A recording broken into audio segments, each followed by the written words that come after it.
বন্ধুরা, তোমরা থাম্বনেল আর টাইটেল দেখে তো বুঝতে পেরেছো আমি কী দেখাতে চলছি।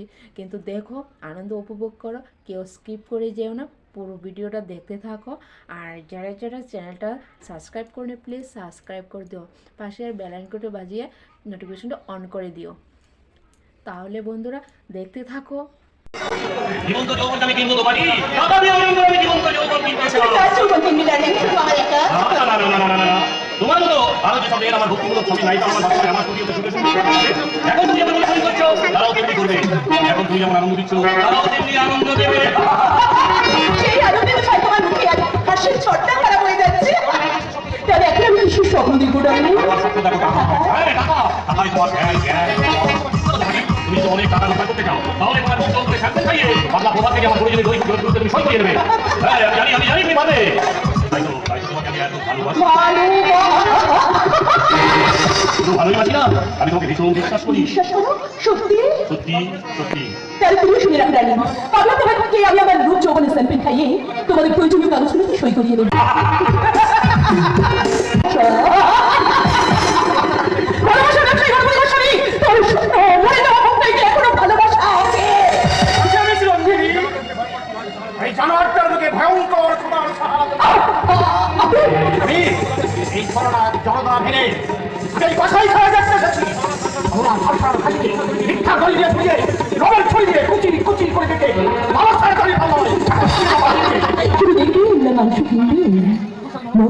সুস্বাদু দুর্গুণে মাংস সরকারি নন্দনকাননে বসে সুখ অনুভব করতে চায়। আমাদের সুখে রাজ্যে প্রবেশ কারণ উচ্ছ্বাসের অসুখ আমাকে পছন্দ করে দিয়েছে। আমি আমার ভালোবাসা করে দিয়ে আবার চান্না করে দাও। হ্যাঁ বাবা বাবু পাবো নিচে খাবো আমার মতো মেয়ে নেই, এবার তুমি আমার কাজ কিছু নেই। আসুন কোথায় যাবো? আমার ঘরে। আমি কেন তোমার ঘরে যাবো? আমি তোমাকে কিছু এমনি করি, এমনি করে আমার কাছে জড়িয়ে পড়ি, আমি আমার সমস্যা ফিরিয়ে দিয়ে তোমার কাছে দেউলিয়া হয়ে যেতে চাই। আমি তোমার ভুলে যাচ্ছি না। আমি তো তোমার দিকে কোনোদিন ভালো করে তাকিয়ে দেখি। তাকাও আমার মুখের দিকে। তোমার মুখে কত মায়ের মতো মমতার হাসি নেই কেন আজ অবিশ্বাসের মতো তাকাও আমার মুখের দিকে। তোমার মুখে এক সুন্দর ছেলে রামের চলে আজ তুমি ভালোবাস তুমি সেই সন্তান তোমার আত্মগোপন করে আত্মগোপন খাতে না। তুমি আমার সন্তানের সন্তান থেকে তুমি সকলকে হাস্যস্থাপ করে তুলেছ, কিন্তু না আমার মুখে দাও না, আমার মুখে দাও সন্তান কথা বলছে সেটা তোমার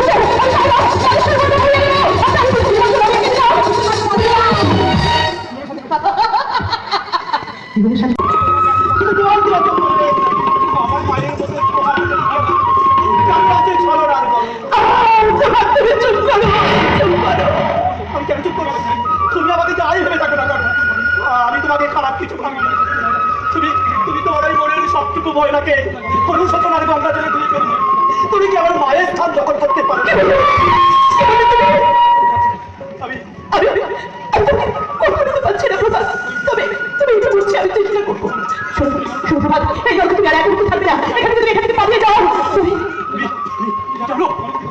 গোস্বামী তার সাথে একমাত্র দিকে খুন করেছে, আমার ভবিষ্যৎ যৌবনটাকে খুন করে আমাকে জানোয়ারের মতো করে মানুষ করে রেখেছে। আমাকে করতে বসে আমার এই ধরে যাওয়া জীবনটাকে তোমার এই মমতার আগুন দিয়ে ঢেকে আমাকে অতক্ষণ মৃত্যুর হাত থেকে কি বাঁচাবে? আমি তোমাকে কথা দিতে পারছি না রুবা। আমি এখন খারাপ করে না, আমি এখন কারোর বিষয় করি না। তোমায় কোথায় যেতে হয় তোমার যাবে, আমি সব তোমায় শিখিয়ে দেবো। তুমি চলে যাও। যাওয়ার আগে তোমাকে একটা আমি প্রণাম করে যাবো। যদি পারো তুমি ওদের সাথে যাও রুবা। আমাদের মতো মারা করা দেখতে প্রণাম দেওয়ার কোনো অধিকার নেই। আমাদের দোষটা তুমি কেটে রাখো। আমি যে করি না, আমি যে পালন করা। কে বলো তোমাকে মানবো না মা? কে ছুতু দেয় ওই গায়ে? ওই তো তোমার স্কন্দ দিয়েছে সতী পিতা সরস্বতী মায়ে। স্বর্গবেশ্বাসী দাসী পুত্র হল মহাবীর তরু, কুমারীর ছেলে বিশ্বপুত্র দারুবীর পুত্র কর্কর হল দারুবী মহারতী স্বর্গ হলে বেরিয়ে গেল শিবিরের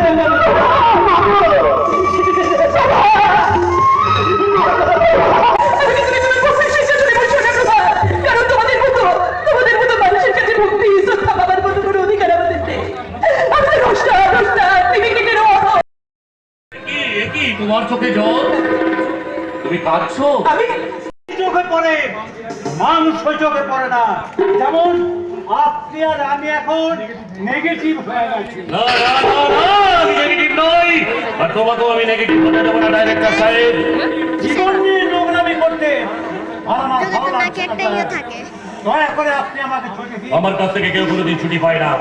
আমি জোর হাত করে বলছি, আপনি আমাকে মুক্তি দিন। মুক্তি? আমার কাছ থেকে কেউ কোনোদিন মুক্তি পায় না। শীতল, শীতল, বিনার কৃষ্ণ আচার্য, নকল বন্ধু। মৃত্যু ছাড়া তোমার এখান থেকে মুক্তি নেই। দোপাটি এসেছে, মিস নয়না তো আছে, ওরা এই হোটেলে নাচ শেষ করে রিজার্ভ ক্রমে উলঙ্গ হয়ে নাচবে, কোনো কোনো অশ্লীল নাচও নাচবে। ডাইরেকশন দিয়ে দেবে, যাও। আমি আর ডাইরেকশন দিতে পারবো না স্যার। আমার সব কায়দা শেষ, সব কম্পোজিশন মিথ্যে। আজ থেকে আমি তোমার চরিত্র অভিনয় করবো, আর কেমন করে অভিনয় করবো তার ডাইরেকশন দেবেন আপনি। কারণ আপনি এই নাটকের ডাইরেক্টর। পার্বতী দিদিমণি ড্রিঙ্ক করছেন আর তাদের ককটেল পরিবেশন করছেন লোপা দিদিমণি নিজে। হোটেলে সামনে যখন কেউ আসে, হ্যাঁ স্যার, একজন হিপি সাহেব এসেছেন। হ্যাঁ ওকে আমি চিনি, ওর নাম জন পল। রেসের মাঠে ওর সঙ্গে আমার প্রথম পরিচয়। ওকে আমি হোয়াইট পাউডার সাপ্লাই করবে বলছি। এই দাম একটু বেশি বলছে, এক রাতের জন্য তুমি সিলসিলাকে ওর কাছে পাঠিয়ে দিও। পরেশ বাবু রাজি হবেন তো? পরেশ বাবু? কে কে পরেশ বাবু? সিলসিলার সঙ্গে তার কিসের সম্পর্ক? মেয়েটাকে পরেশ খুব ভালোবাসে স্যার। শীতল, আর এই সিলসিলার সঙ্গে আপনার মেলামেশা মোটেই সে পরেশ পছন্দ করে না। আপনি জানেন না স্যার, পরেশ বাবু কিন্তু আপনার ক্ষতি করতে চায়। তাহলে তুমি আছো কেন শীতল? আমার সমস্ত কর্মচারীদের মধ্যে তোমাকে প্রতিষ্ঠিত করতে হবে বলে আমি আইন কিনেছি, আসন কিনেছি। আপনি আমাকে কিনতে পারেননি মিস্টার গণপতি গোস্বামী। নিশ্চয়ই কিনেছি, নিশ্চয়ই কিনেছি। কি বললেন? তোমাকে কিনিনি, কিনেছি তোমার ভালোবাসা। অ্যাক্টিং করছেন স্যার। তোমার সঙ্গে অ্যাক্টিং। যে আমার নারী নক্ষত্র সব জানে, যে আমার অপরাধ জীবনের একমাত্র সহায়ক, যার সাহায্যে আজ আমি এখানে উঠেছি, সেই তোমার সঙ্গে আমি অভিনয় করব, এই তুমি ভাবলে কি করে পরেশ? আসল কথাটা একটা বললেন না স্যার। কি কথা ভাই?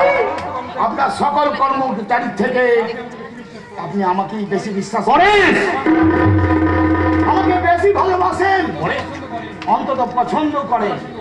আমার সঙ্গে অভিনয় করেন না।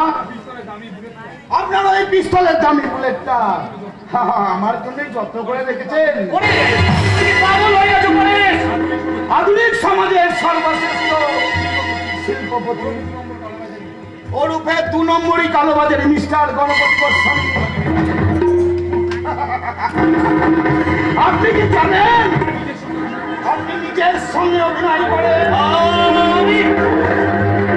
এই সমাজের সঙ্গে অভিনয় করেন, এই সংসারের সঙ্গে অভিনয় করেন।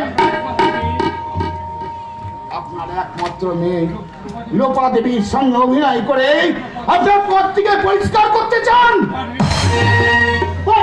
রিমেম্বার মিস্টার গণপতি গোস্বামী, দ্রৌপদী দত্তকে নিয়ে এই পরেশ সঙ্গে কোনো অভিনয় করার চেষ্টা করবেন না। করলে আপনার এই অভিনয়ের মুখের মুখোশটা আমি টেনে খুলে ছিঁড়ে ফেলে দেবো।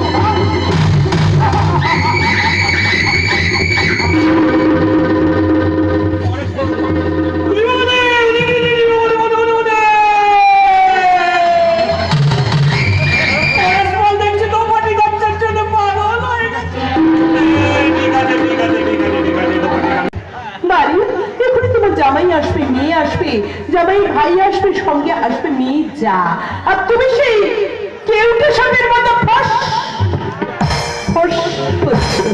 তাই তো গুরুদেব কথাটা বলে তোমার জয়গুরু মাত্রাটা একটু স্মরণ করিয়ে দিলাম।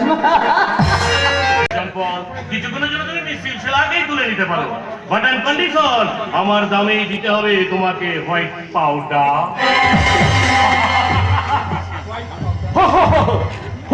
Powder, miss Cecilia, cocaine ম্যারেজিনা।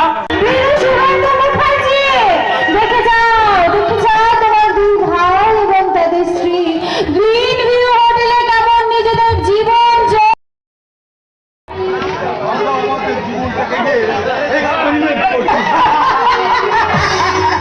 আরে শুধু জীবনটাই নয়, আমরা যৌবনটাকেও এক্সপেরিমেন্ট করছি।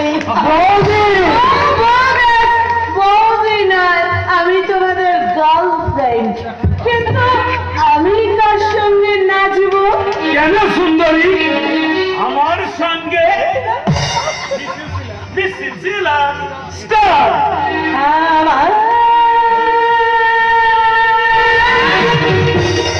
যৌবনে বোঝাই গেলি, ছুটি ছুটি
ঠিক আছে, আর বৌদি বলবো না, এবার থেকে তোমাকে বলবো মাই সুইট ডার্লিং। সবাই চলে গেছে, আমরাও বাড়ি চলে যাবো।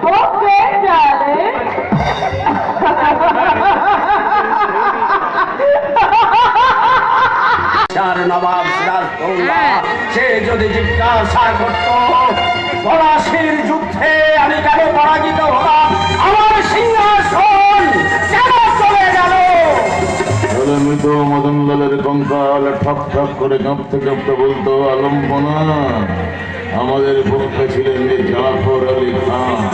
এই জাফর আলী খান মরেনি 1986, অমর হয়ে আছে রামায়ণের গৃহশত্রু বিভীষণ, মহাভারতের শকুনি, অপর পাশার চালে ধর্মরাজ যুধিষ্ঠিরকেও বনে যেতে হয়েছে।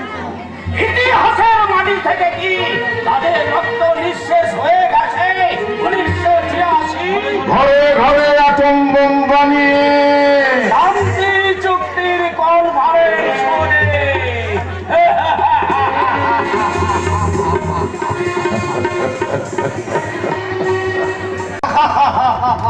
নারী জীবনের শাশ্বত সত্য, সেও কি তার ভুল কখনো বুঝবে না। আমি আমার ভুল বুঝতে পেরেছি। আমি বড় লোকের মেয়ে, বিলাস আমার খেলা, তাই বলে 29 হাত ধরে আমার স্বামী তার জীবন যৌবন উপভোগ করবে, তা আমি কিছুতেই মেনে নিতে পারবো না। তাই আজ বা এক্ষুনি আমি আমার বাবার সঙ্গে শেষ বোঝাপড়া করতে যাব। কিন্তু সত্যের সামনে আজ প্যালেস্টাইনের প্রান্তর, রাজার আদেশে প্রাণদণ্ডে দণ্ডিত জিসাস ক্রাইস্ট নিজেই তার নিজের ক্রুশ বয়ে নিয়ে চলল নীরবে নত মস্তকে।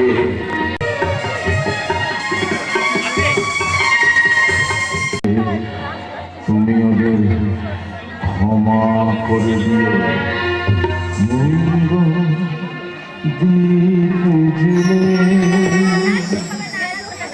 অন্ধকারে দুচোখ আলোয় ভরে,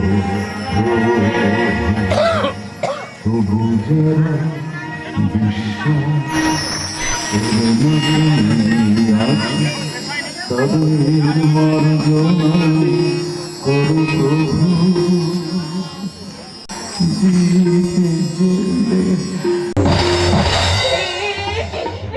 চলচ্চিত্র সর্বসাধারণ পুড়ে যাচ্ছে বাবা।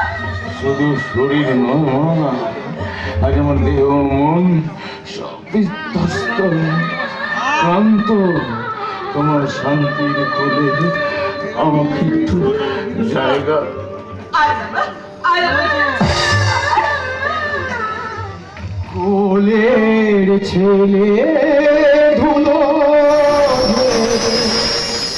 তুলে নাও কোলে, পথের ক্লান্তি দাও মা ধুয়ে নয়নের জলে। কোলের ছেলে ধুলো তুলে নাও মা কোলে,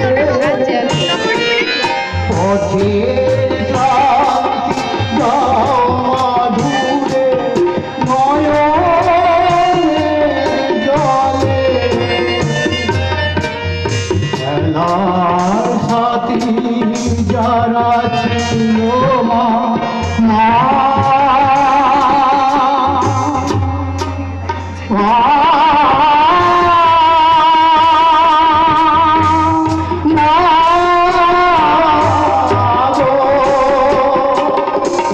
খেলার সাথী যারা ছিল সবাই।